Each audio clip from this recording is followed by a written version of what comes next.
Hello, I'm starting a series about different education philosophies that are popular in the homeschool community. I'll put a link to a test you can take if you'd like to find out which aligns most with your values for your family. But also I think it's interesting to learn about all the different philosophies because each has something good in it that we can learn from. I'm going to start with Charlotte Mason, mostly because that's the philosophy that our family adheres to. I love Charlotte Mason's principles. She was an education philosopher, a trainer of teachers around the time of Dickens, turn of the century, and she was very thoughtful about what is education, why do we educate, and then she had some very insightful perceptions about children and how they learn. So I'm just going to highlight some of them. Later I'll do actually a deep dive into all of her 20 principles, which are listed at the beginning of her book, A Philosophy of Education, and I'll also put a link to the list as well.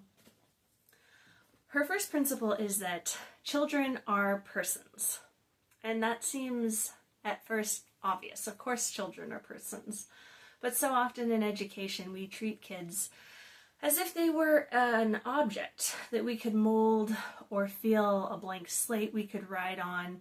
Of course, these are metaphors, but it does get in the way of educating people when we think of them as objects instead of as persons. She uses that word, persons.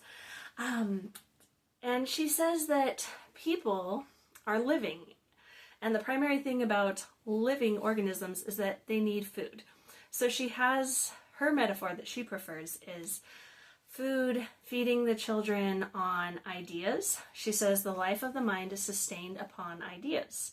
And she says we need to lay for our children a broad feast. So she paints this picture of setting a table with all of the best living ideas. And we find those primarily in books, she says, and I believe that is still true.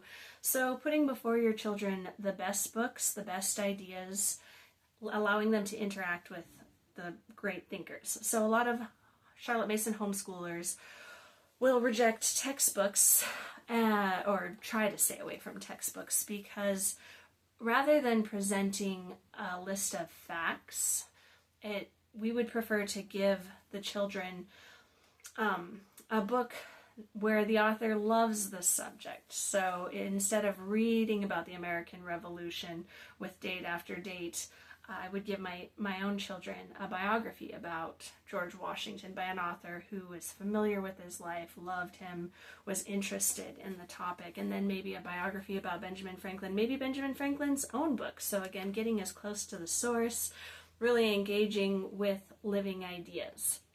Because most education is self-education. That's a Charlotte Mason principle. So we can sit there and give our kids fact after fact. They're inundated with facts from the internet. They can go and find dates and information. And I'm not against memorizing facts or dates. Memory work is important and helps the brain develop as well. It works memory muscles in the brain and has all kinds of benefits, which we'll probably get into with another philosophy. But if our children aren't thinking for themselves, then are they really being educated? We want our children to wrestle with ideas, to really think about the idea of gravity or the idea of a number. What is the concept of the number 1? What is the concept of addition, adding one more, some more? Schools will talk a lot about our children need number sense, but you can't get number sense unless you personally sit and think and interact with those ideas. But that is not to say that Charlotte Mason is in favor of a purely child-led education. She thinks it's a partnership between the teacher and the child, just that the teacher shouldn't be getting in the way and doing the learning for a kid. So if you go to a child and quiz them and ask a whole bunch, okay, you read about Tom Sawyer. Who is Tom Sawyer? Where was it set? Who is his best friend? The child will try and figure out what you want. They're trying to figure out what does the teacher want. But the teacher is doing all of the thinking or interacting with the text for themselves. So Charlotte Mason uses narration instead and allows the student to share what they have learned from the text. So if my child read Tom Sawyer or a chapter of Tom Sawyer, I would go to them and say, what was in this chapter? Tell me what you learned. Tell me what stood out to you. And then they would get an opportunity to share it.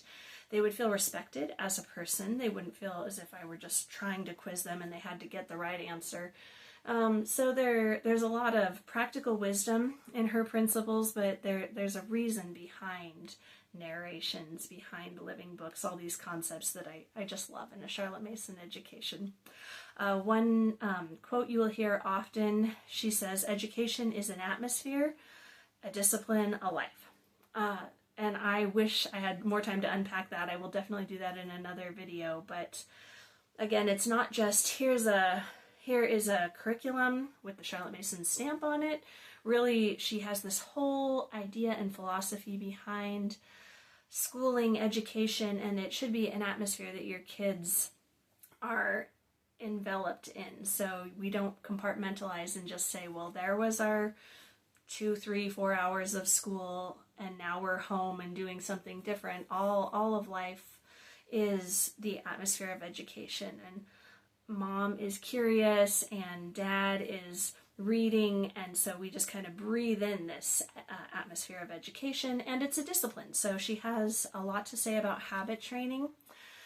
She has timetables where you do school for a set amount of time, and the parent is presenting those living ideas, the best ideas to the kids. They're just not going out and learning whatever they want during a day. It's part of our responsibility to introduce them to the best ideas and the best books and put those before them. But then it's their job to take from it the ideas and engage with those. So we just set the feast and facilitate the discussion about those ideas, but the kids get to do the learning for themselves. And really, if they're not learning. And so that's in a nutshell what I love about Charlotte Mason, and we will definitely go deeper into those principles in the future after I touch on what I like about classical and what I like about unschooling. So look for those videos.